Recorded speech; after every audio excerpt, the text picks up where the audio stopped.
Okay, I've gotten a few questions on my turbo install, how I did it, how you can do it.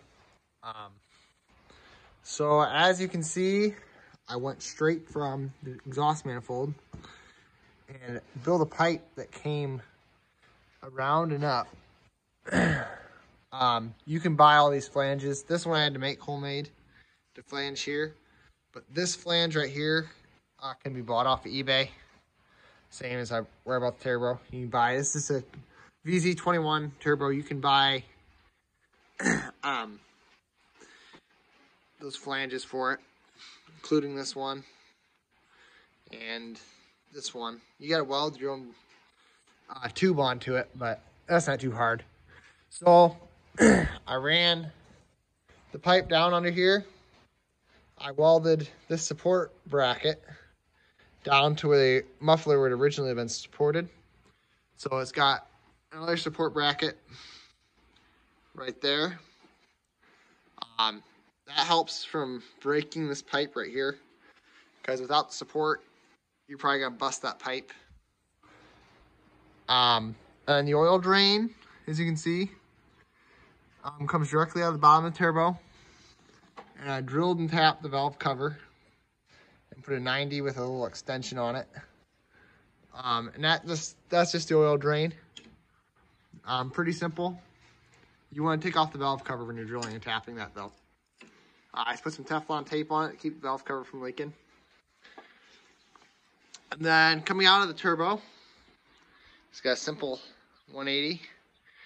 And I just took a piece of like 3-inch exhaust tubing and cut these two pieces of metal out right here for a muffler.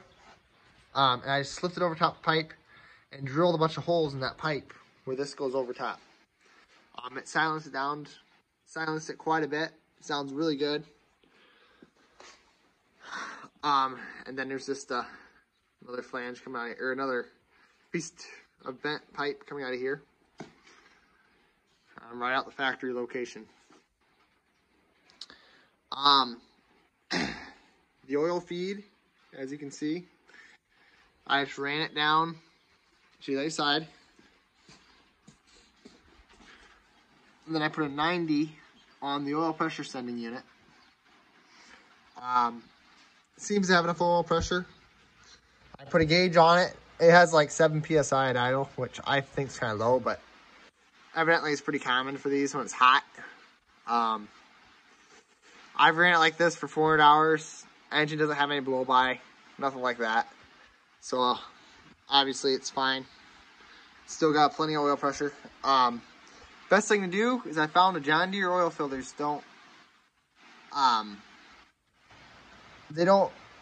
they allow almost too much filtration. It actually lowers your oil pressure with the John Deere filters. So what I did is I bought Wix oil filters. And with the Wix, you seem to have more oil pressure. So I'd personally run these Wix oil filters. There's your part number. If you're gonna put a turbo, and even if you're not, I'd run a Wix. They seem to just work better.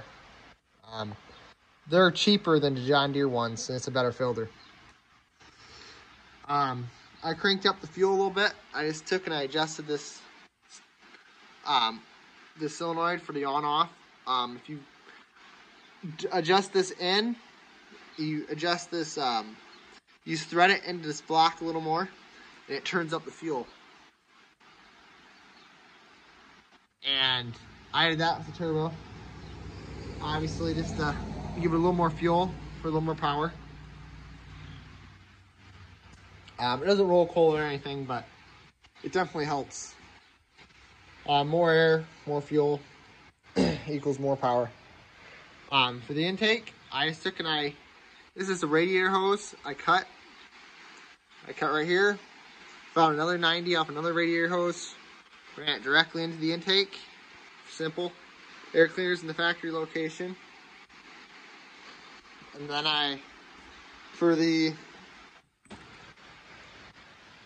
air into the motor, just ran it straight from the turbo with this 90 into the intake. And that's all there is to it. There's just this one bracket here I had to modify for the hood because it hit the turbo. It's pretty tight, but other than that, everything fits. It's pretty tight, but I made it work. And that's all there is to it.